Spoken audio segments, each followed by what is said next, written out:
Puji syukur kita panjatkan kehadirat Allah Subhanahu wa Ta'ala, yang mana di kesempatan siang hari ini kita diberikan nikmat sehat dan panjang umur untuk bisa berkumpul di tempat ini. Salawat serta salam kita curahkan kepada junjungan Nabi besar Muhammad Sallallahu Alaihi Wasallam.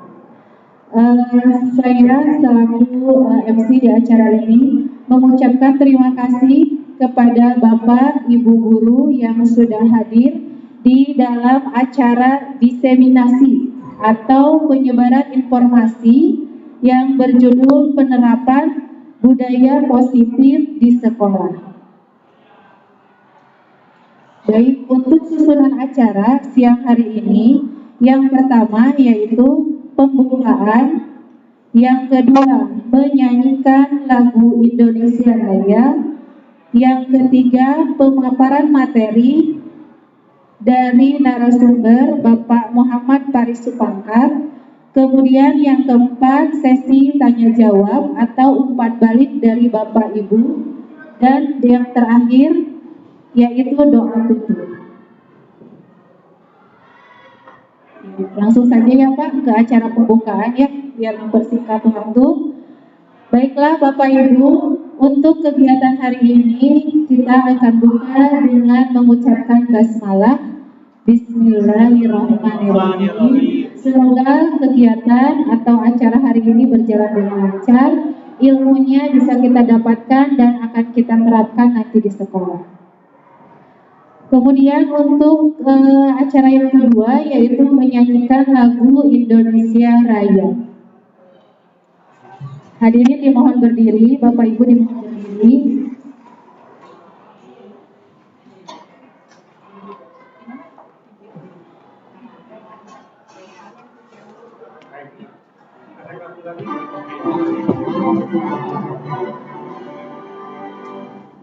Indonesia airku, kampung halamanku, di sanalah aku berdiri, cari hidupku. Indonesia ku bangsaku, bangsa dan tanah airku. Marilah kita berseru, Indonesia bersatu. Hiduplah tanahku, hiduplah negeriku, bangsaku, rakyatku semuanya. Bangunlah jiwanya, bangunlah badannya, untuk Indonesia Raya. Indonesia Raya, merdeka, merdeka, tanahku, negeriku yang kucinta. Indonesia Raya, merdeka, merdeka, hiduplah Indonesia Raya. Indonesia Raya, merdeka, merdeka, tanahku, negeriku yang kucinta. Indonesia Raya, merdeka, merdeka, hiduplah Indonesia Raya.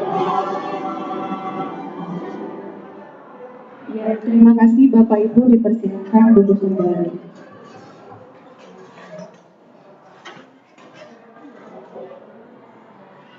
Kita langsung saja ke acara inti ya Bapak Ibu, yaitu pemaparan materi mengenai penerapan budaya positif di sekolah yang akan disampaikan oleh Bapak Muhammad Paris Supangkat. Beliau merupakan guru penggerak angkatan 11 Kabupaten Cianjur. Kepada beliau dipersilahkan.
Bismillahirrahmanirrahim. Assalamualaikum warahmatullahi wabarakatuh.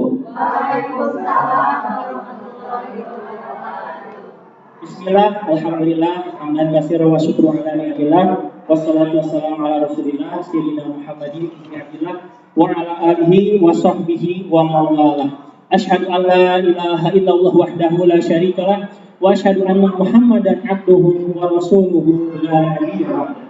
Rabbi shrah li sadri wa yassir li amri wahlul 'uqdatam min lisani yafqahu qawli, amma ba'du. Yang saya hormati kepala sekolah yang diwakili oleh Ibu Wakil Kepala Sekolah, yang saya hormati Dewan Guru SMP Negeri 4 Cianjur, dan tentunya hadirin yang saya banggakan dan semoga Allah memuliakan. Pada kesempatan kali ini, mari kita sama-sama panjatkan puji dan syukur kepada Allah Subhanahu wa taala. Bapak Ibu, terima kasih bisa berkenan hadir di sini dalam undangan saya diseminasi budaya positif di SMP Negeri Cianjur, yang ini merupakan salah satu tugas saya sebagai guru penggerak untuk praktik kembali menyampaikan hal baik yang sudah saya dapatkan selama mengikuti modul 1. Salawat dan salam mari kita percurahkan kepada Nabi alam dan Habibana wa Nabiyana Muhammad sallallahu alaihi wasallam, tanpa kepada keluarganya, sahabat, tabi'in, dan kita selaku umatnya. Mudah-mudahan mendapatkan syafaat di yaumil qiyamah. Amin ya rabbal alamin.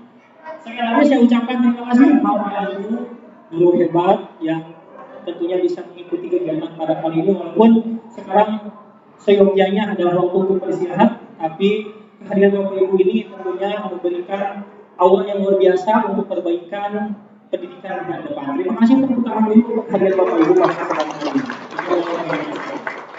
Sebagaimana yang telah dilihat oleh Bapak Ibu semua di depan, bahwasanya di sini akan ada penyebaran tentang budaya positif di SMP Negeri 4 Cianjur.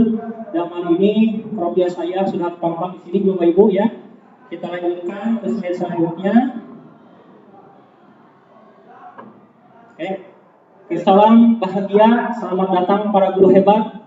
Kita akan menyebarkan pemahaman dan pengalaman penerapan budaya positif. Selanjutnya, nah sebelum kita masuk ke acara inti, Bapak Ibu kita ramaikan dulu dengan speaking ya. Selanjutnya nih, speaking kali ini kita akan menyebutkan warna. Oke, mungkin ini pernah ya Bapak Ibu sebelumnya nih. Oke, tapi warnanya bukan tulisannya ya. Siap ya?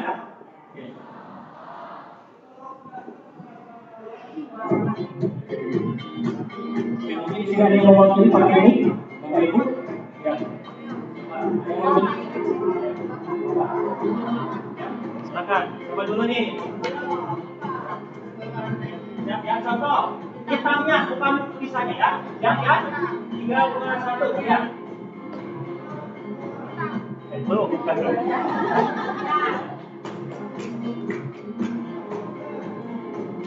Mudah dulu. Belum, kapan? Ya.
hitam, ungu, merah, hijau, oranye, biru.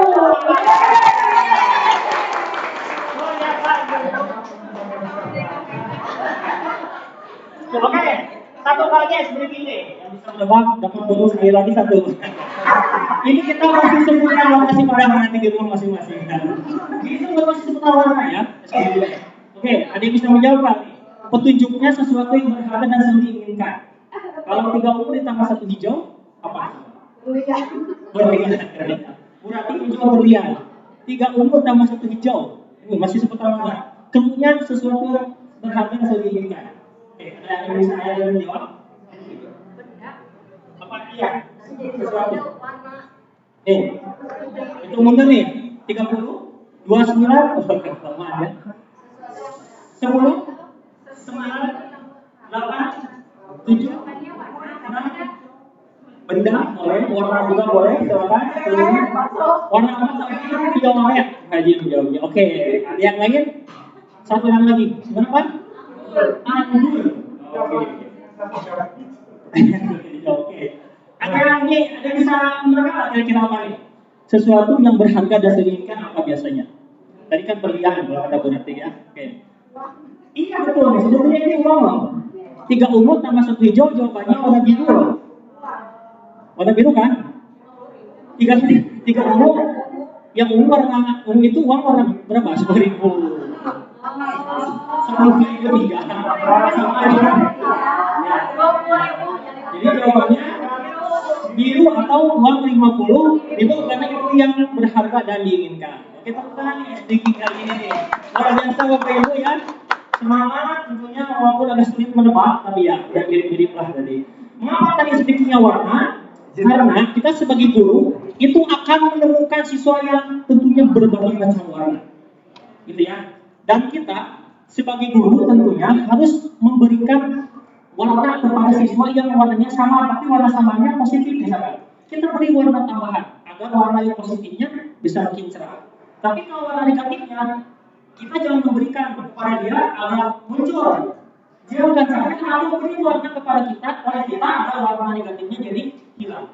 Karena sejatinya siswa itu bukan tugas kosong berdasarkan filosofi KHD, tapi siswa itu sudah memiliki tulisan masing-masing di kertasnya, tapi sama-sama. Kita sebagai guru membantu untuk mempertebal tulisan itu. Begitu Bapak Ibu ya. Terima kasih. Selanjutnya kita masuk ke materi. Nah, untuk kesempatan kali ini ada kurang lebih sekitar 8 materi yang akan saya sajikan pada kesempatan kali ini. Yaitu yang pertama tentang perubahan paradigma belajar, yang kedua ada disiplin positif, yang ketiga ada teori motivasi perilaku manusia, yang keempat keyakinan keras. Yang kelima, hukum dan penghargaan, reward and punishment. Nah, kita akan bahas juga di sini nih, bagaimana pengaruhnya terhadap anak. Kebutuhan dasar manusia, 7 posisi kontrol guru, dan yang ke-8 segitiga restitusi. Yang pertama, pembelajaran dengan paradigma baru. Tentunya ini dirancang berdasarkan prinsip pembelajaran berdiferensiasi, sehingga setiap siswa sesuai dengan kebutuhan dan tahap pengembangannya. Jadi Bapak Ibu guru, kita sudah tahu lah Bapak Ibu hebat, Bapak Ibu hebat yang di sini, tentunya pasti sudah mengerti bagaimana kurikulum mereka ini diimplementasikan. Tentunya untuk memenuhi kebutuhan siswa. Nah, metode atau model pembelajarannya yang bisa kita gunakan adalah pembelajaran berdiferensiasi. Selanjutnya, pada pembelajaran paradigma baru ini, kerangka pengembangan pembelajaran bukan model yang linear, namun merupakan siklus yang berkesinambungan. Pembelajaran paradigma baru mencakup pemetaan standar kompetensi, merdeka belajar, dan asesmen kompetensi minimal. AKM yang pernah kita lakukan ya, setiap setahun sekali.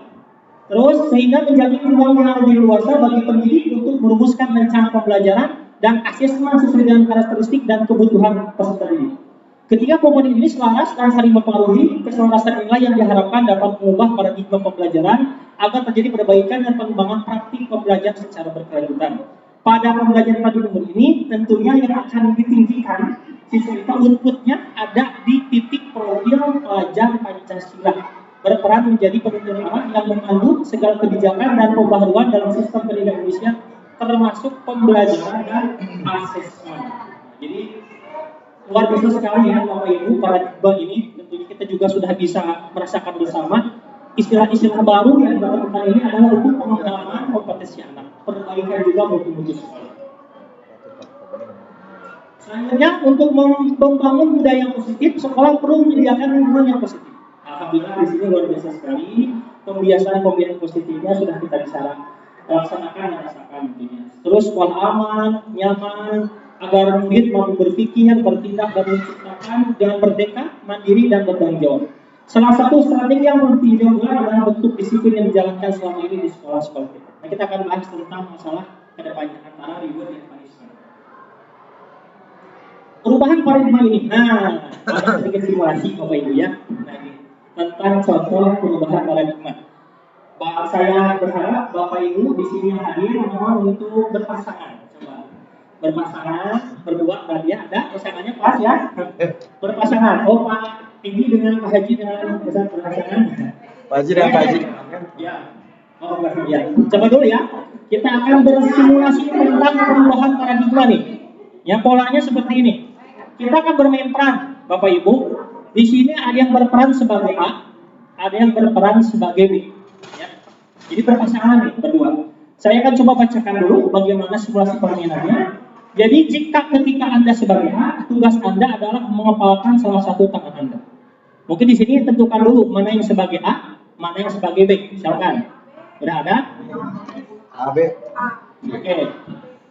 A dan B dulu. Udah ya? Dan coba Anda bayangkan bahwa yang A ini, yang mempelajari ini menyimpan sesuatu yang sangat berharga di dalam kepala tangan Anda. Oke, yang si A ini bayangkan ada benda berharga dalam lengannya. Oke, Anda perlu menjaga benda tersebut sekuat tenaga karena begitu pentingnya untuk kehidupan Anda. Nah, rekan Anda yang satu lagi yang B, apa tugasnya? Mencoba dengan segala cara untuk membuka kepalan tangan.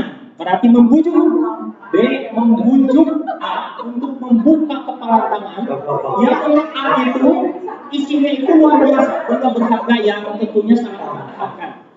Teman yang B ini ya boleh membujuk, menghardik, mengintimidasi, mengerahi, menggoda, menggelitik, bahkan menawari Anda uang misalkan. Saking ingin coba untuk membuka ya. Coba melakukan itu. Oke? Siap ya? Ada yang tidak dulu, maaf Bapak Ibu. Posisi bagian mana dulu? Oke, karena nanti ditukar. Nah, nanti posisi ditukar nih. 30 detik dari sekarang, silakan.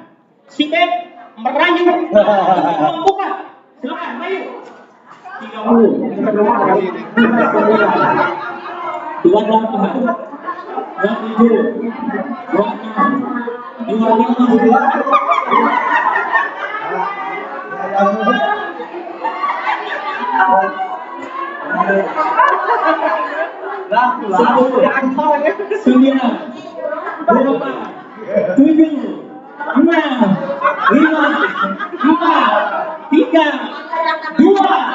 27, selesai. Oke. Sekarang posisinya dibalik. Ibu ya, tadi sekarang jadi. Oke? Itu lah. Sekarang semua yang bersama dengan itu. Ya, itu kan dulu. 30. Siapa mulai? 30. 24. 29. 27. 26. 25. 24. 23. 20. 21. 22. 15. 10. 9.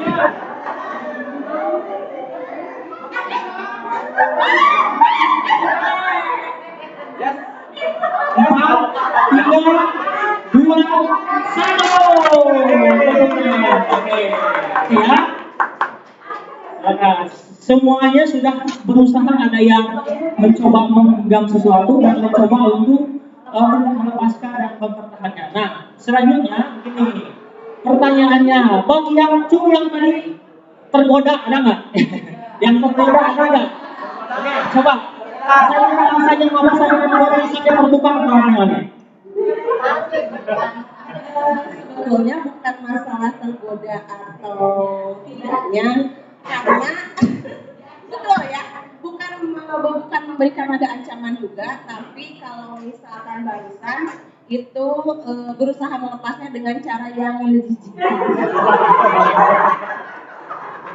Jadi bagaimana saya bisa mempertahankan kalau misalkan yang menggodanya itu menjijikan, dalam artian bukan negatif ya, tapi barusan mau dijijikan. Oh jadi Diudahin. Nah gitu. Jadi bagaimana saya mempertahankan dan akhirnya terlepaslah juga itu teman saya. Jadi karena dijilat gitu ya jadi apa? Oke. Oh, berarti luar biasa pendidikannya. Oke, terima kasih tepuk tangan. Yang kedua, mungkin ada yang memaparkan, ada yang mempertahankan nggak? Ada yang mempertahankan nggak sampai nggak dibuka siapa? Apa alasannya? Coba. Oke, coba. Berarti silakan. Apa alasannya? Alasannya karena saya tidak mudah tergoda. Itu Pak, berpegang teguh pada prinsip. Saya terima kasih. Karena kubu kita kadang itu digoda, jadi kita lepas. Maaf ya, oke. Terima kasih. Tepuk tangan dulu untuk kita semua atas jawaban ini luar biasa ya. Sebelumnya izin dulu ada sedikit teknis yang harus diperbaiki.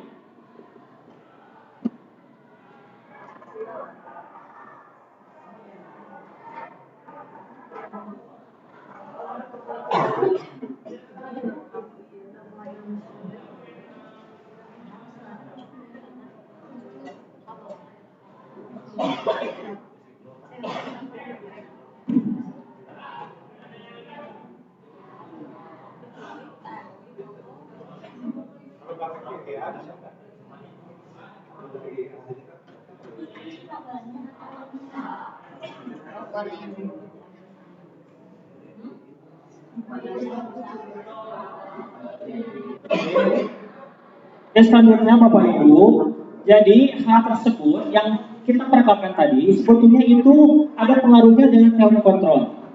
Nih, sadar atau tidak, sebetulnya kita itu tidak bisa mengontrol seseorang. Sebagai seorang guru, kalau disandingkan sebagai seorang guru, kita itu sebetulnya ada sesuatu hal yang sifatnya egois, yang seolah-olah bisa mengontrol anak didik. Padahal setiap manusia itu dia mempunyai keinginan masing-masing tentunya. Nah, di sini kita akan lanjutkan bahwa pembahasan tersebut tentunya berkaitan dengan miskonsepsi tentang teori kontrol dalam hal ini. Sebentar ya Bapak Ibu ya, mohon bersabar karena ada sedikit gangguan teknis dalam hal ini.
Ya, kita lanjut lagi. Jadi sebetulnya hal itu yang disebut dengan sinus tadi itu tentang miskonsepsi teori kontrol. Jadi kita itu dulu pernah beranggapan bahwa kita itu bisa mengontrol murid.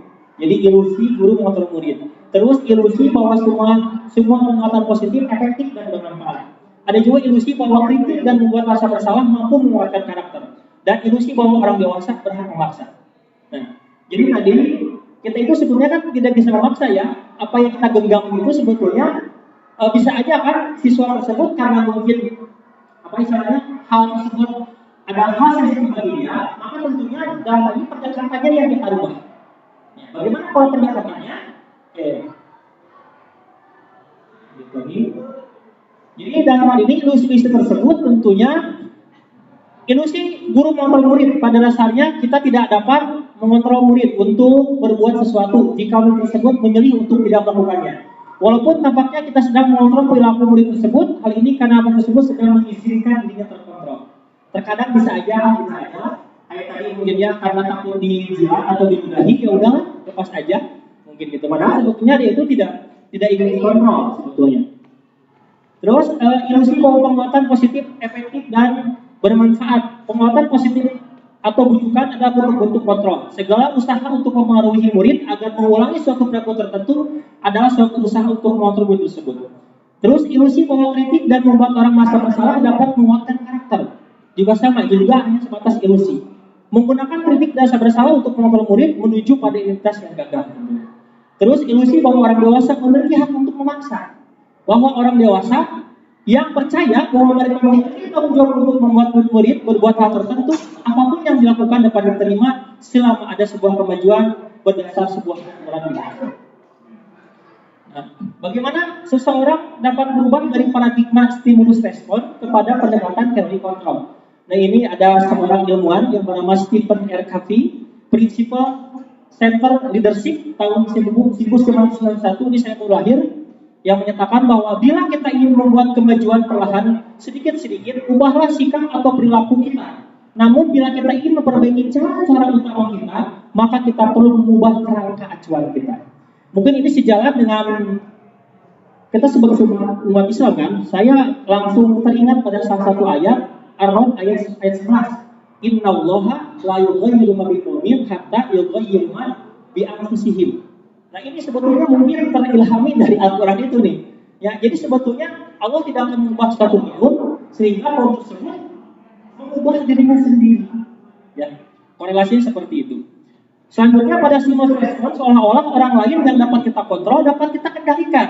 Sehingga kita dapat merubah seseorang menjadi apa yang kita inginkan. Tetapi pada teori kontrol sangat bertolak belakang. Sesuatu yang sedang kita kontrol sebetulnya tidak dapat kita kendalikan, Bapak Ibu. Ya, jadi yang kita kontrol itu sebetulnya belum diartikan bisa kita kendalikan. Karena yang dapat mengontrol seseorang itu bukan kita, tapi siapa? Dirinya sendiri yang bisa mengontrol itu. Nah, seperti ini mungkin ya tabelnya nih. Jadi pola pikir stimulus respon yang kita rubah menjadi teori kontrol. Yang pernah kita beranggapan bahwa kita mencoba mengubah orang agar berpandangan sama dengan kita. Itu sulit ya nampaknya. Akan lebih mudah kalau kita berusaha memahami pandangan orang lain tentang dunia. Lebih mudah kan ya kalau kita punya pola pikir seperti itu. Selanjutnya, perilaku buruk dilihat sebagai suatu kesalahan. Pada umumnya kan kita seperti itu ya. Tapi coba kalau tadi kontrol mengatakan semua perilaku itu memiliki tujuan. Kita lihat dulu motifnya. Kenapa bisa disebut salah? Kalau anak misalkan kesiangan nih, motifnya apa nih? Apakah memang sengaja atau karena ada hal-hal lain yang membuatnya kesiangan? Jadi jangan langsung bicara bersalah dan dia buruk dan sebagainya. Nah, selanjutnya orang lain bisa mengontrol saya. Berdasarkan dari kontrol harusnya hanya saya atau Anda yang bisa mengontrol diri Anda sendiri. Selanjutnya, pemaksaan ada pada saat bujukan gagal. Tapi kalau menurut teori kontrol, kolaborasi dan konsensus menciptakan pilihan-pilihan baru. Jadi sekarang itu kalau berdasarkan teori kontrol bukan pemaksaan, tapi kita mencoba untuk berkolaborasi atau mencari konsensus dalam hal ini. Terus model berpikirnya menang kalah. Ya, kalau stimulus respon. Tapi kalau yang tadi kontrol, kita berpikir menang. Jadi husnudon, gitu ya bahasanya. Ya, masuk kedua, kita masuk ke ranah disiplin positif. Disiplin positif ini perwujudan dari nilai-nilai atau keyakinan universal yang diterapkan di sekolah. Jadi kuncinya adalah nilai-nilai dan keyakinan secara universal. Kuncinya itu budaya positif. Selanjutnya, dalam rangka menciptakan lingkungan positif, salah satu strategi yang diperlukan kita tinjau kembali adalah penerapan disiplin di sekolah. Apakah telah efektif? Itu kuncinya. Kedisiplinan efektif atau belum? Apakah masih perlu ditinjau kembali atau tidak? Apa sesungguhnya arti dari disiplin itu sendiri? Nah, kita kaji bersama-sama nih. Jadi apa sebetulnya arti dari disiplin itu sendiri? Terus, apa kaitannya dengan nilai-nilai kebajikan? Jadi disiplin itu adalah korelasi dengan nilai kebajikannya. Apakah hanya berdiri sendiri gitu? disiplin dalam kebajikan. Kita akan kaji bersama-sama di sini Bapak Ibu. Nah, ternyata makna disiplin itu mengalami, kalau menurut guru bahasa Indonesia itu mengalami penyebaran makna menjadi general. Ya, kalau bahasa general ya, meluas. Kita sering mengartikan disiplin itu apa coba Bapak Ibu? Anak didisiplinkan, berarti artinya identik dengan istilah sanksi. Apalagi nih, Bapak yang begini ini saya katakan hukuman. Jadi identiknya itu. Ya, mengalami tidak dilaksanakan nih disiplin itu. Ya, padahal arti asli disiplin itu nih menurut Dayne-Garson dalam bukunya Restrictive Discipline atau cek bahasa Indonesia namanya restrukturisasi disiplin di sekolah tahun 2001 menyatakan bahwa disiplin itu berasal dari bahasa Latin yang disebut dengan disiplina yang artinya belajar. Jauh sekali ya ternyata. Arti disiplin dengan apa yang kita pahami berdasarkan pemaparan ahli itu. Jadi disiplin di sini itu artinya belajar atau bisa juga disebut sebagai disiplin ya. Dalam bahasa Inggris nama disciple. Disciple itu artinya murid atau pengikut. Nah, selanjutnya untuk menjadi seorang murid atau pengikut, seseorang harus paham betul alasan mengapa mereka mengikuti aliran atau ajaran tertentu, sehingga motivasi yang terbangun adalah motivasi intrinsik, bukan motivasi ekstrinsik. Ya. Maaf nih Bapak Ibu ya, nampaknya ini sangat mengganggu pandangan sekali. Ini maaf nih. Ini kendala teknis lagi berulang terus, maaf ya Bapak Ibu. Bentar.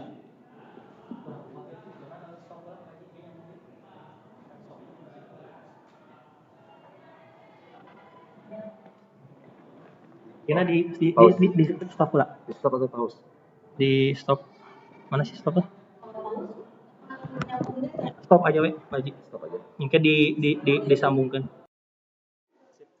Oke Bapak Ibu, jadi menurut Dayne-Garson bahwasanya yang namanya disiplin itu dari kata disiplina yang artinya belajar. Gitu. Dari disiplin itu untuk memunculkan motivasi intrinsik, motivasi yang ada dalam diri sendiri, bukan karena dorongan dari luar. Itu yang diinginkan dari sebuah kata disiplin sebetulnya. Jadi bukan karena paksaan seseorang itu ingin hal lain, tapi karena unsur dari penekanan dan keyakinan dirinya sendiri. Motivasi dari dalamnya. Selanjutnya, nilai-nilai kebajikan universal sendiri yang berarti nilai kebajikan yang disepakati bersama, baik itu terlepas dari suku bangsa, agama, bahasa, maupun latar belakangnya, itu memiliki nilai-nilai yang menjadi payung besar. Dari sikap dan perilaku kita atau nilai-nilai yang menjadi fondasi kita berperilaku. Nilai kebijakan-kebijakan adalah sifat-sifat positif manusia yang merupakan tujuan mulia yang ingin dicapai setiap individu. Seperti yang dikemukakan oleh Dr. William Grazer menurut teori kontrol yang tadi kita bahas ya. Jadi dari stimulus respon menjadi sebuah teori kontrol. Bahwasanya mengaitkan antara nilai-nilai kebajikan yang diyakini seseorang, maka motivasi intrinsiknya akan terbangun. Jadi ketika kita mempunyai nilai-nilai kebajikan, itu akan berkaitan dengan motivasi dirinya yang ada pada murid tersebut. Sehingga menggerakkan motivasi dari dalam untuk dapat mencapai tujuan mulia yang diinginkan. Jadi bergeraknya di sini dari sebuah keinginan yang ada pada diri sendiri untuk meyakini hal tersebut baik untuk dilakukan, buruk untuk ditinggalkan. Jadi tujuan disiplin itu seperti itu sebetulnya. Nah, nilai kebajikan universal salah satunya adalah nilai kebajikan yang ingin dicapai oleh setiap anak Indonesia yang kita kenal sebagai profil pelajar Pancasila. Nah, jadi motivasi anak untuk beriman dan bertakwa pada Tuhan Yang Esa dan berakhlak mulia. Itu nyanyinya bukan ya? Bukan. Berkebinekaan global, gotong royong mandiri, kreatif dan bernalar kritis, bukan karena paksaan. Tapi karena keinginan diri sendiri untuk melakukan hal tersebut. Ada motivasi intrinsik yang kuat dalam dirinya. Itu yang diharapkan. Nah, ini kalau ditabelkan seperti dari rangkumannya, nilai-nilai kebajikan universal itu. Jadi nilai-nilai kebajikan adalah sifat positif manusia yang merupakan tujuan mulia yang ingin dicapai setiap individu. Terus ada nilai-nilai yang disepakati bersama nanti, baik lintas bahasa, suku, bangsa, agama maupun latar belakang. Nah, pada akhirnya itu akan menciptakan sebuah murid yang memiliki profil pelajar Pancasila. Ya, kita masuk ke pembahasan ketiga, yaitu teori motivasi perilaku manusia. Nah, motivasi tadi kan ada dua. Ada motivasi intrinsik, atau istilahnya internal, dan ada motivasi eksternal. Coba kita lihat di sini. Untuk menghindari ketidaknyamanan atau hukuman, untuk mendapatkan imbalan atau penghargaan. Itu sejatinya bukan atas dasar keinginan diri sendiri, tapi karena dorongan dari luar. Tapi ketika dia tahu bahwasanya hal tersebut untuk menghargai dirinya sendiri, maka itulah sejatinya motivasi internal atau intrinsik yang ada pada murid. Nah, di sini. Menurut Gajah Dewantara, merdeka itu artinya tidak hanya terlepas dari perintah, akan tetapi juga cakap membuat memerintah diri sendiri. Kullukum ro'in wa kullukum mas'ulun an ro'iyatihi. Mungkin gitulah sejalannya. Jadi setiap kita itu adalah pemimpin, dan setiap pemimpin akan ditanya pertanggung jawabannya. Jadi yang memerintahnya itu bukan orang lain, tapi atas dasar perintah diri sendiri. Jadi motivasi internal itu menciptakan disiplin positif dan sikap merdeka. Itu tujuannya sama dari motivasi internal tersebut. Selanjutnya yang keempat nih. Nah, kita masuk ke materi keempat, yaitu tentang keyakinan kelas. Pertanyaannya seperti ini. Ya, ada yang mau menjawab gak nih? Mengapa harus keyakinan, tidak peraturan saja? Kalau dikaitkan dengan hal tadi ya, dari disiplin, teori kontrol, mengapa muncul ada istilah keyakinan kelas, bukan peraturan kelas? Bapak Ibu mungkin ada yang mau jawab dulu.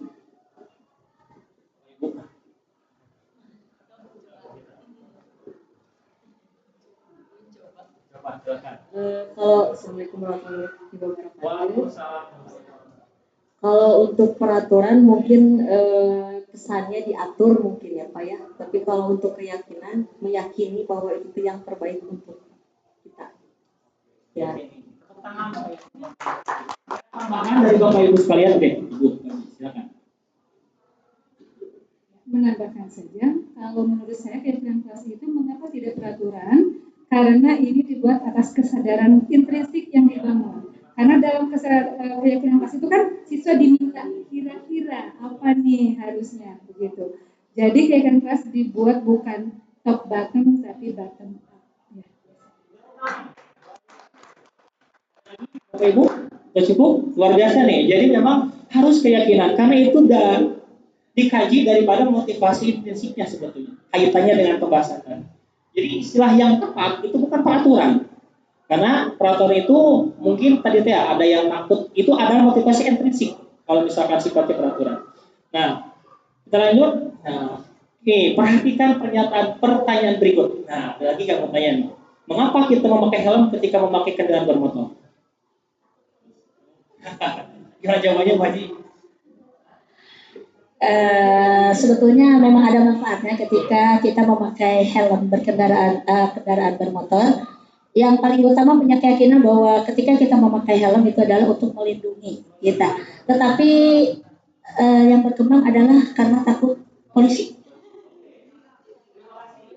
Takut ditilang. Tapi seharusnya yang ditekankan pada diri kita itu karena kesadaran diri kita. Aman kalau pakai helm, baik ada atau tidak ada polisi. Yang nomor 2, mengapa kita harus menggunakan masker, jaga jarak, sering cuci tangan pada saat pandemi 19? Alasannya, Bapak Ibu ada yang bantu menjawab lagi? Apa alasannya? Bapak Ibu, silakan. Ada? Ibu Sansa? Ya, maka Bu Haji deui dan naon borong Bu Haji? Mangga. Coba untuk mengubahkan sedikit. Ada Bu Haji? Oh, warga.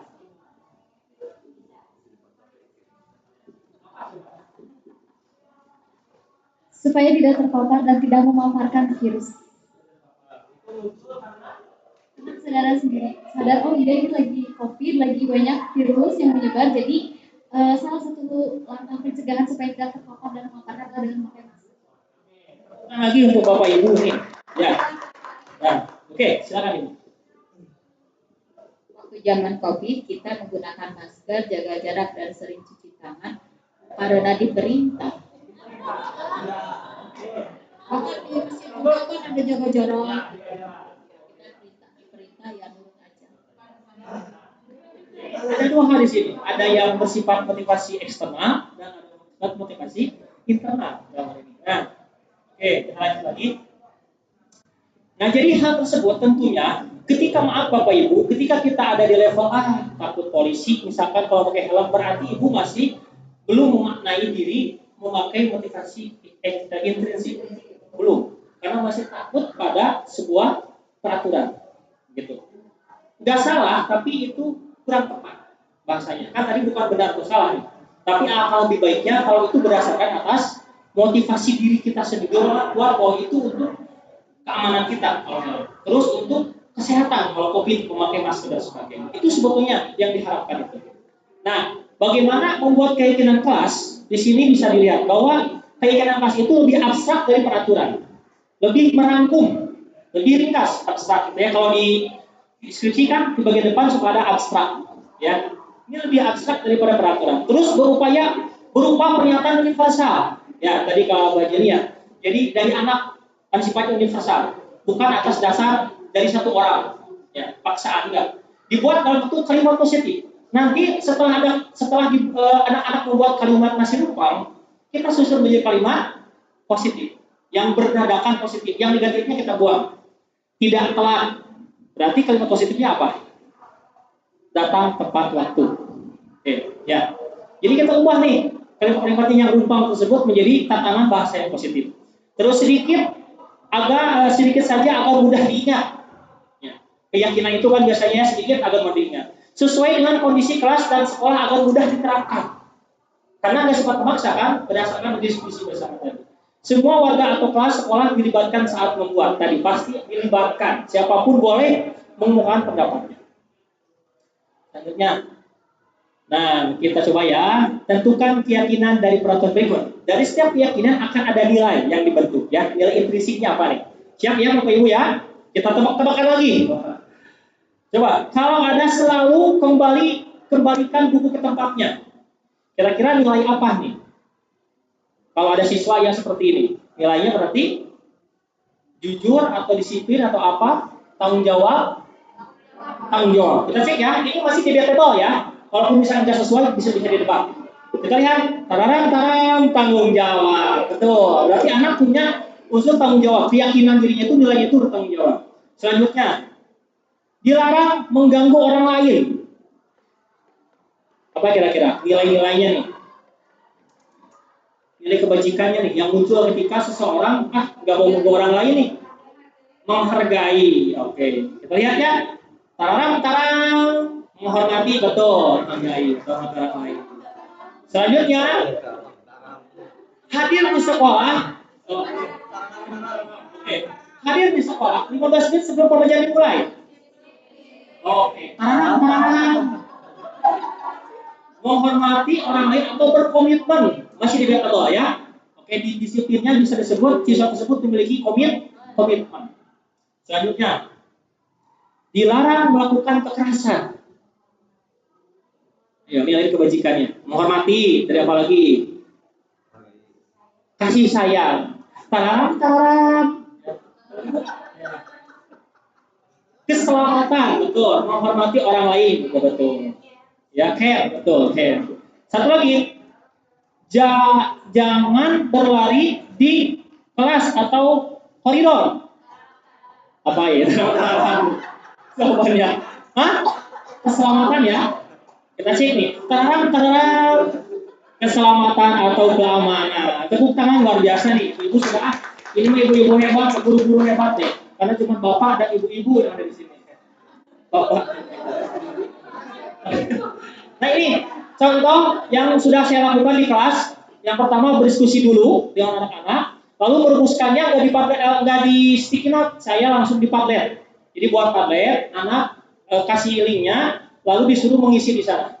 Jadi linknya juga masih ada. Lalu setelah itu kalimat-kalimat rumpangnya dibuatlah sebuah keyakinan kelas yang disepakati pada akhirnya. Ya, dirapikan kata-katanya menjadi kata yang sederhana, mudah diingat. Dan itu hasil daripada kesepakatan atau keinginan atau keyakinan anak-anak yang ada di kelas 7A. Seperti itu. Dan tujuan dari keyakinan kelas itu ada yang pertama menciptakan saling pengertian antara guru dan siswa, mendorong dialog terbuka tentunya, membantu menetapkan harapan yang jelas, menumbuhkan lingkungan, memastikan setiap orang bertanggung jawab atas tindakan mereka, memperjelas apa yang dalam situasi tertentu. Selanjutnya, manfaatnya bisa dibaca ya, kita dua aja, membantu menciptakan suasana saling menghormati di dalam kelas, pasti itu. Terus menetapkan ekspektasi komunikasi yang jelas antar guru dan siswa. Nanti akan ada dialog kan, interaktif antar guru dan siswa tentang keyakinan apa yang ingin disepakati. Selanjutnya, nah kita masuk ke pembahasan yang kelima, reward and punishment, hukuman dan penghargaan. Saya juga kaget Bapak Ibu, setelah saya baca, ternyata penghargaan dan hukuman itu adalah aspek yang penting dalam proses pembelajaran. Itu kan sering saya lakukan Bapak Ibu. Jadi ada siswa yang baik kita kasih penghargaan, reward. Ada yang maaf ya, misalkan belum bisa membaikkan dirinya ya karena belum motivasinya belum terbangun, kasih hukuman. Nah kita lihat nih bahwasanya penghargaan dapat meningkatkan motivasi dan memberikan rasa percaya diri pada siswa. Sementara hukuman dapat membantu perilaku siswa agar lebih baik dan mengurangi perilaku negatif. Itu maksudnya. Seringkali hukuman dapat menciptakan rasa takut, betul nggak? Hukuman itu pasti memberikan scary ya, rasa takut kepada, sehingga agar anak tersebut tidak lagi melakukannya. Perasaan tidak aman, bahkan pembalasan dalam diri individu yang menerima hukuman. Jadi mungkin untuk sebagian anak akan merasakan, wah saya nih kekerasan seperti ini akan saya balaskan gitu. Jadi itu yang dikhawatirkan terjadinya adanya sebuah hukuman. Penghargaan sebagai bentuk hukuman yang membangun. Nah, jadi yang menariknya menurut teori ini katanya penghargaan itu adalah bentuk hukuman, tapi yang membangun katanya. Jadi penghargaan sebagai hukuman mungkin terdengar bertentangan. Ya betul ya Bapak Ibu.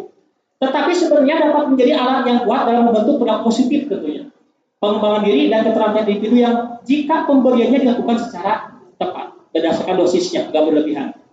Terus disinilah kita memasuki konsep penghargaan sebagai bentuk hukuman yang positif dan membangun. Daripada menggunakan konsekuensi negatif, kita dapat menggantinya dengan konsekuensi positif untuk mengubah perilaku. Ini bukanlah penghargaan dalam arti konvensional. Jadi maksud penghargaan di sini bukan penghargaan dikasih hadiah, bukan. Tapi penghargaan di sini adalah karena melakukan sesuatu yang baik, tetapi lebih tentang menggunakan apresiasi sebagai alat pengakuan untuk memperkuat perilaku positif. Jadi penghargaan di sini itu diberikan dalam bentuk apresiasi kepada anak. Gitu. Jadi bukan dalam bentuk hadiah, ya, apresiasinya yang diberikan. Nah ini ketika mengubah perilaku, ya. Jadi dalam apresiasi ini yang hukuman tadi, ya, yang penghargaan tadi bersifat hukuman itu, yang pertama bisa mengubah perilaku. Misalnya dalam konteks pendidikan, guru dapat menggunakan pujian dan pengakuan untuk mengubah perilaku siswa yang sebelumnya tidak tertib menjadi lebih tertib, bisa. Jadi itu dapat mengubah perilaku ya Bapak Ibu. Kalau misalkan anak kita puji, gitu. Tapi tentunya dalam dosis yang tepat, jangan terlalu berlebihan memujinya. Ini saya menarik nih, ada kisah nyata.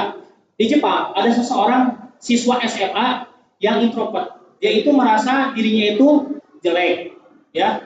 Terus merasa dirinya itu tidak ingin berbaur dengan orang lain karena ada kekurangan dalam dirinya.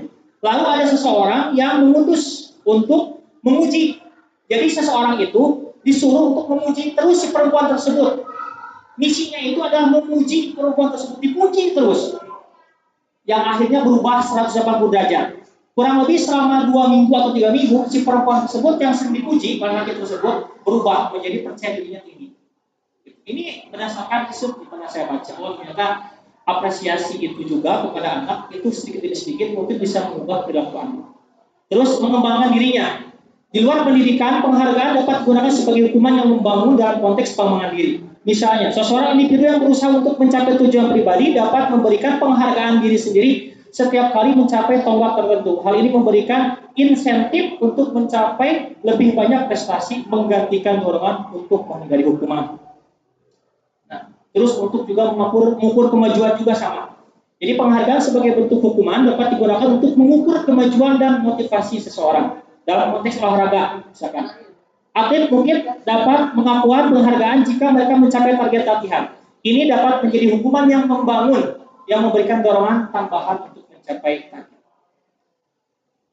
Nah, yang keenam, kita masuk ke ada kebutuhan dasar manusia yang harus kita pahami. Karena setiap orang itu pasti memiliki kebutuhan dasar yang tentunya kita harus pahami ya, di dalam diri-diri mereka. Yang pertama ada yang disebut dengan kebutuhan bertahan hidup. Yang kedua, kasih sayang. Yang ketiga, kebebasan. Yang keempat, kesenangan. Yang kelima, penguasaan atau power. Seperti ini contohnya, saya akan gambarkan. Untuk kebutuhan bertahan hidup, contoh kasusnya yang terjadi di sekolah dasar, ada anak yang selalu minta bekal makanan kepada temannya misalkan. Karena alasannya, dia itu lapar.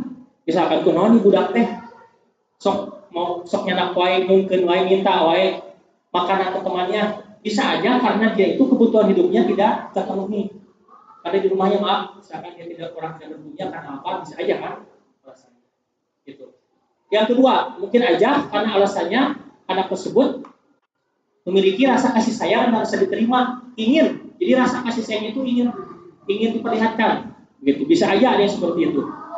Terus ada aja anak itu yang merasa memiliki sebuah kebebasan. Contoh kasusnya, anak yang sudah diberi bekal makanan dengan menu yang sama setiap hari oleh ibunya. Di sekolah ia malah membuat masalah dengan mengambil paksa bekal milik teman-temannya. Jadi orang tua nanti dikasih bekal, tapi etak enaknya menurut nanti.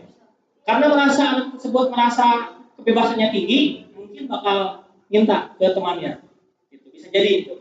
Terus karena dasar kesenangan, karena memiliki kesenangannya tinggi nih, kebutuhan dasarnya itu. Contoh kasusnya, ketika ada anak yang senang mengganggu temannya, merasa jika ekspresi temannya sangat kesal terlihat lucu, supaya kan berartinya namun ayah kalau melihat orang lain merasa ia itu jadi lucu cekadannya kalau misalkan disakiti deh. Nah, itu berarti kebutuhan karena kesenangannya tinggi itu, ya. Terus ada juga anak itu yang memiliki penguasaan yang tinggi powernya. Contoh kasusnya, anak yang merasa hebat setelah mengganggu temannya karena temannya menjadi takut dan menuruti keinginannya. Ada kan yang anak tipe seperti itu. Nah, berarti anak tipe yang memiliki power yang tinggi. Nah, ada 7 posisi kontrol. Nah, dari kasus seperti tadi, kita ada di posisi mana? Kalau ada kasus anak seperti tadi, yang kebutuhan dasar itu mungkin tidak mereka penuhi.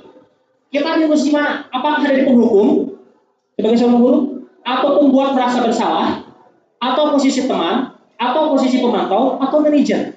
Nah, ini. Nah, di sini ada 3 segmen warna. Saya sengaja nih kasih warna. Jadi yang warna merah itu menurut pandangan ahli secara psikologis ini kurang baik. Kalau kita memosisikan penghukum, merasa bersalah, teman. Kalau yang pemantau itu agak mendingan lah, warnanya kuning. Tapi yang lebih baik itu posisinya sebagai manajer. Makanya di sini kasih warnanya hijau. Gitu. Nah, contohnya seperti apa? Penghukum. Kalau penghukumnya misalkan contoh seperti ini. Biasanya nadanya tinggi. Misalkan ada anak yang telat. Terlambat lagi, pasti terlambat lagi. Selalu datang terlambat. Kapan kamu tepat waktu? Nah, ada naik tensi lah biasanya contohnya ya. Adi benar ketemunya. Naik tensi. Bagaimana perasaan murid kalau seperti itu terjadinya? Nah, ini murid akan pendendam. Khawatirnya murid akan pendendam. Terus merasa berbuat bersalah nih. Bagaimana situasinya? Biasanya nadanya memelas. Adik, bagaimana kamu ini? Kamu sudah berjanjikan dengan Bapak tidak akan terlambat lagi.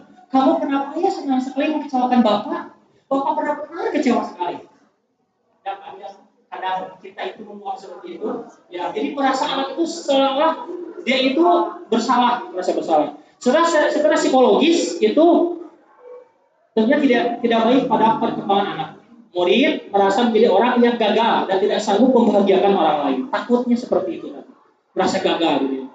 Terus teman, kalau teman kan kalau ada anak terlambat, bro, Adi, sini, kemana aja kamu? Kemarin kamu sudah janji ke Bapak bukan? Kenapa datang terlambat? Sampai seserian, biasa santai. Ada seperti itu.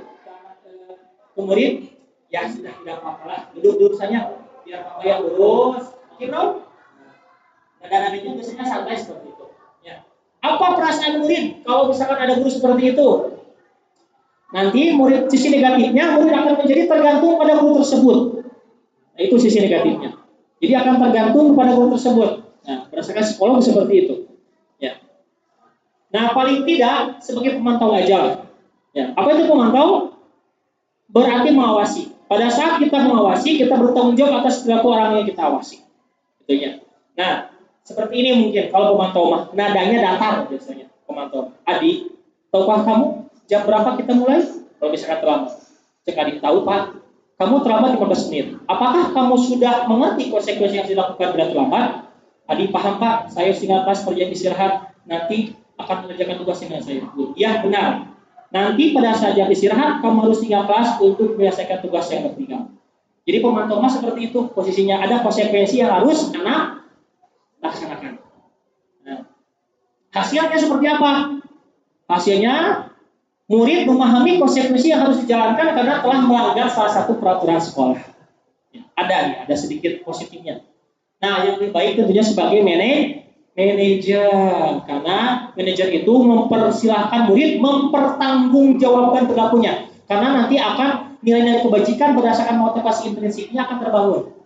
Kalau posisi kita sebagai manajer, terus dapat menemukan solusi. Nah, untuk melakukan hal tersebut harus ada restitusi. Nah, berarti nyambung nih ke restitusi ini. Nilai-nilai kebajikan, motivasi intrinsik, terus dengan cara manajer, dan kita harus menerapkannya dengan cara restitusi. Nah, kalau manajer mas seperti ini nanti, ya kembali menanyakan kepada keyakinan kelas. Makanya tadi dibahas dulu nih, harus ada keyakinan kelas yang tadi tanya. Nah, selanjutnya, nah ini sedikit gambaran ya bagaimana seseorang berada di 5 posisi.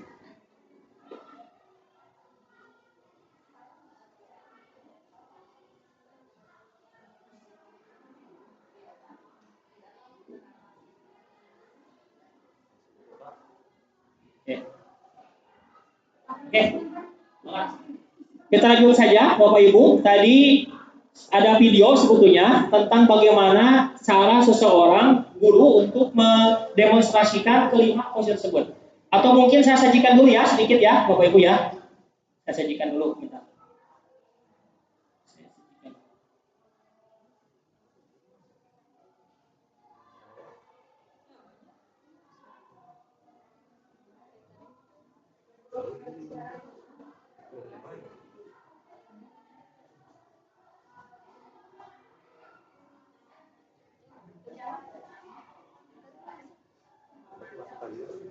Ini maaf ya, sedikit. Ini simulasi kalau sebagai penghukum rasa.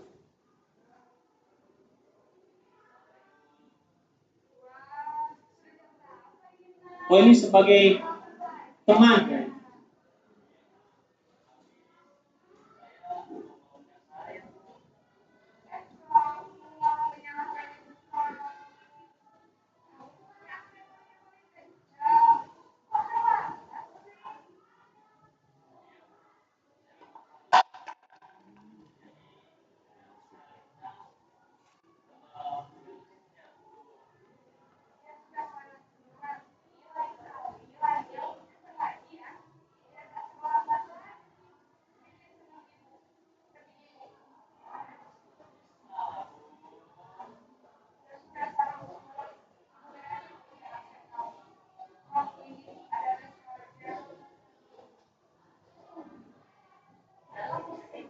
Nah itu sebagai teman.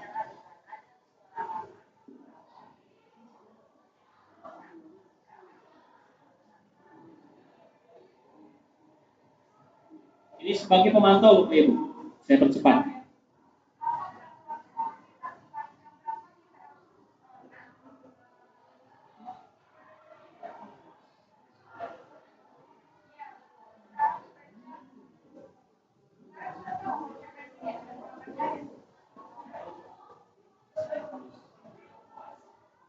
Ini sebagai pemantau.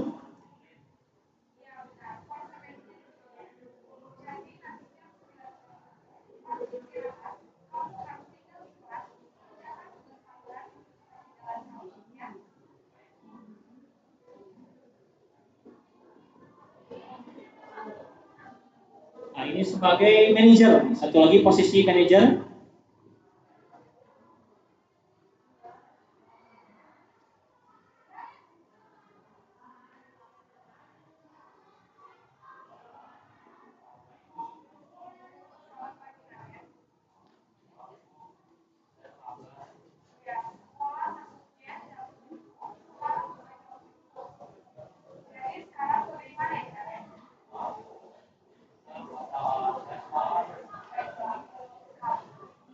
Jadi keyakinan sekolah atau keyakinan kelas yang ditanyakan ini. Biar anak bisa menemukan mau nilai dari kebajikan apa nih yang dilanggar.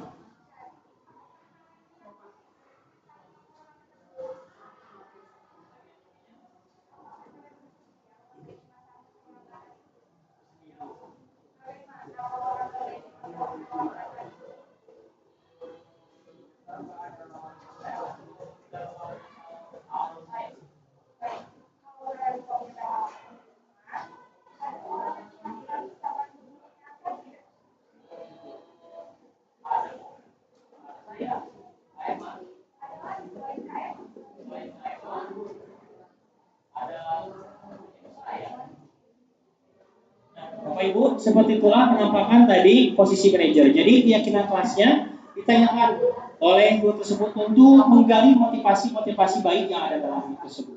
Nah, tahapan-tahapan segitiga resolusi itu menjadi sebuah bentuk bangun dasar segitiga. Tahapan pertama itu kita harus berusaha menstabilkan identitas. Tahap yang kedua, validasi kebutuhan anak. Baru yang ketiga, kita menanyakan keyakinan kelas. Yang tentunya keyakinan tersebut ada nilai-nilai baik yang disepakati bersama. Selanjutnya, nah saya juga sudah melakukan segitiga diskusi dengan salah satu anak kelas 9. Kasusnya Nadia ya kelas 9F itu ngolok-ngolok, diolok-olok nama orang tuanya. Ini kan klasik ya. Siswa selalu mau saling ngejek gitu ya nama orang tua. Gitu. Nah, posisinya di sini orang tua Nadia diolok-olok oleh Armi. Ya, tentu pasti marah kan? Waktu itu Nadia marah, tapi dalam hal ini untuk Nadia itu tidak melakukan tindakan yang lebih lagi. Jadi dia hanya menggebrak meja aja.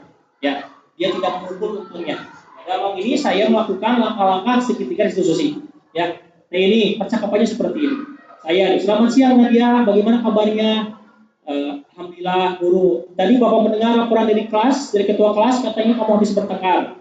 Oh iya, begitu. Terus saya oh iya, habisnya Abi suka ngeledekin saya dan menyebut nama orang tua. Saya menjawab, oh gitu, ya wajarlah kamu marah. Bapak juga kalau di posisi kamu pasti akan berbuat hal yang sama. Ini untuk menstabilkan identitas. Kasih dulu kepercayaan anak bahwa perbuatan tersebut itu adalah memang betul, ya sewajarnya seperti itu. Nah, terus di sini lalu apa yang kamu lakukan? Tadi saya marah sampai menggerak meja, katanya. Nah, baru masuk setelah itu validasi. Arah kedua, memvalidasi kebutuhan atau tindakan yang salah. Oh begitu, pasti kamu punya alasan. Nah, ditanya alasannya. Apa katanya? Ya masa saya diam saja ketika orang tuanya diolok-olok, katanya. Nah, saya di sini memvalidasi kebutuhan anak. Ya wajarlah kamu marah. Gitu. Bapak juga sangat menghargai tindakan kamu karena tidak berbuat lebih jauh lagi. Nah, ini ada hal semacam ini ke anak. Kasih sentuhan ini. Validasi kebutuhan anak. Atau tindakan saja kita validasi. Baru terakhir kita menanyakan keyakinan kelasnya. Sekarang coba kamu pikirkan, tindakan kamu itu marah-marah tadi itu sesuai tidak dengan keyakinan kelas? Pasti jawabnya tidak. Nah, lalu tanya keyakinan kelas apa yang dilanggar? Saling menghormati. Sampai sinilah ya, anak bisa menemukan motivasi intrinsipnya. Oh ya, pada akhirnya dia akan meminta maaf dan tidak mengulanginya lagi. Setelah itu saya kasih semangat, semoga kedepannya Nadia lebih bersabar lagi dan tidak marah. Nah, di sini jadi 3 langkah tersebut yang coba kita akan lakukan ketika anak misalkan ada masalah gitu. Selanjutnya, nah di sini ada videonya, ya seperti tadi percakapannya ya Bapak Ibu ya, karena audionya tidak mendukung, ya nanti bisa dilihat di luar saja. Nah ini terakhir ya dari saya pantunnya, karena udah terakhir. Terima kasih atas waktunya. Ada pantun dari saya, 1 tambah 1 sama dengan 2, 2 tambah 2 sama dengan 4. Tuntutlah ilmu sampai menutup mata agar bahagia dunia akhirat. Dan terakhir, itu mau tidak berdasarkan motivasi intrinsik, ekstrinsik dari saya. Terakhir, guru menuntun dan berpihak pada murid adalah janin jauh. Jadilah dasar nilai individu mengajar murid.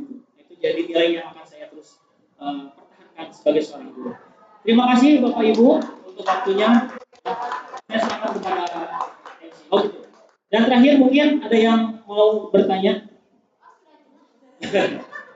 Terima kasih Bapak Ibu. Kalau sudah jelas, mohon maaf atas segala kekurangannya dari mulai gangguan teknis dan sebagainya. itu di luar daripada kehendak saya, tapi saya harap hal-hal yang sudah saya kasihkan itu kita sama-sama untuk saling belajar. Saya di sini juga masih belajar banyak hal yang belum saya pahami atas pengarahan Bapak Ibu sekalian di dalam melakukan hal ini. Kita sama-sama membangun budaya positif di SMP Negeri 4 Cianjur.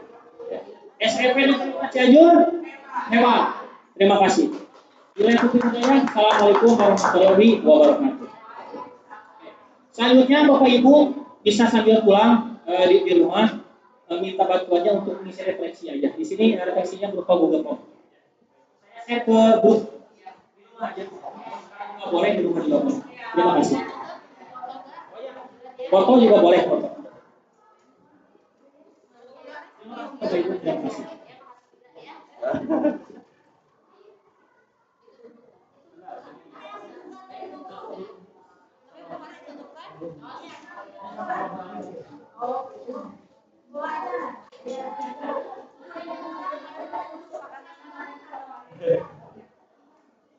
Ya, baik, terima kasih Bapak dan Ibu-ibu semuanya. Acara diseminasi mengenai budaya positif di sekolah sudah selesai. Yang pemaparan dari Pak Paris juga sudah selesai, cukup memuaskan. Semoga kita bisa menerapkannya betul-betul di sekolah kita. Terima kasih atas kehadirannya, partisipasinya. Akhir kata, wabillahi taufiq wal hidayah. Wassalamualaikum warahmatullahi wabarakatuh.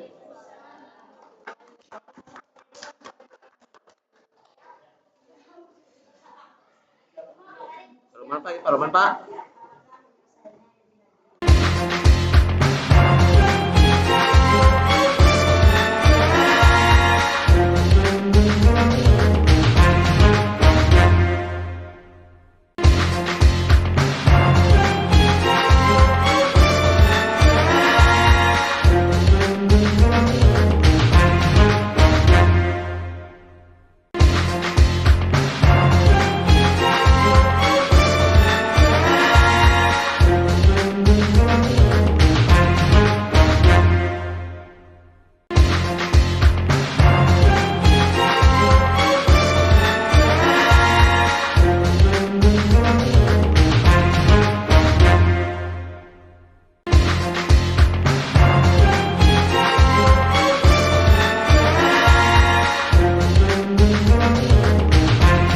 Assalamualaikum Eka.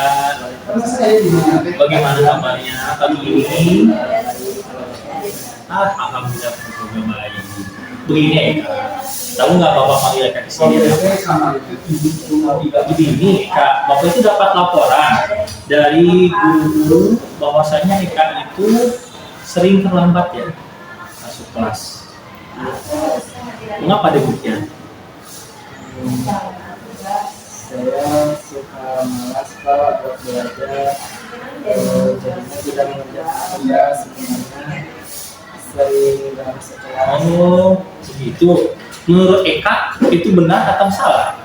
Salah Pak. Iya, salah ya. Perbuatan seperti itu adalah hal yang buruk, hal yang salah. Tapi jangan khawatir loh. Yang namanya manusia pasti pernah melakukan kesalahan. Ada dalam ayat Al-Quran, kullu bani Adam khata'un wa khairul khata'ina tawwabun. Bapak juga sama nanti ya ke depan, nggak tahu akan ada kesalahan atau tidak. Tapi sebaik-baiknya orang melakukan salah, dia harus bertaubat, artinya harus memperbaiki dan berusaha untuk ada perbaikan atas kesalahannya. Betul nggak kayak gitu? Nah, selanjutnya kira-kira solusinya bagaimana nih? Kita cari solusi bersama aja ya. Eka ya dalam hal ini ya. Oke, begini nih. Eka kan dalam hal ini malas belajar ya, jadi terlambat, kadang jarang masuk kelas dan juga tidak mengerjakan PR kan, sehingga takut masuk kelas. Kira-kira apa alasan Eka malas belajar? Senang main game? Oh, begitu. Kalau berlebihan kira-kira benar apa salah, Eka? Oh iya, jadi tentunya dalam hal ini konteks bermain game berlebihan itu adalah hal yang salah. Betul atau tidak, Eka? Hal yang Eka lakukan itu, ya, apakah itu sudah kaitkan kelas atau tidak? Tidak Pak. Oh tidak. Apa kira-kira kaitkan kelas yang Eka lakukan nih? Kurang lebih mendisiplinkan pada waktu. Oh iya, bagus ya. Jadi tahu ya, jadi hari ini kurang bisa mendisiplinkan waktu. Solusinya agar kamu tidak terlambat lagi bagaimana nih?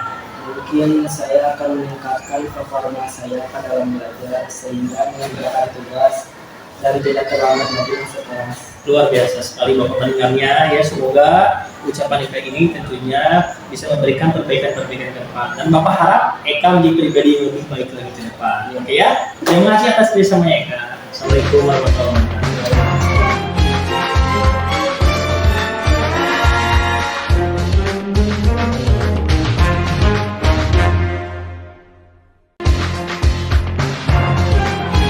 Ya anak-anak, pada hari ini kita akan membuat keyakinan kelas dalam bentuk kesepakatan. Jadi kesepakatan kelasnya diisi oleh kalian dan kita yakini itu sebagai bentuk kesadaran diri di dalam melaksanakan kebaikan.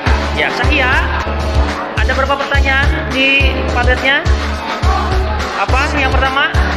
Yang diimpikan adalah kelasnya. Ya, yang satu lagi? Nama anak kelas yang diimpikan. Ya, mohon diisi ya. Diisi dulu namanya. Aura, isi dulu namanya, lalu jawab pertanyaannya. Ya, Bapak tunggu. Itu akan menjadi bagian daripada kesepakatan kelas kita. Oke?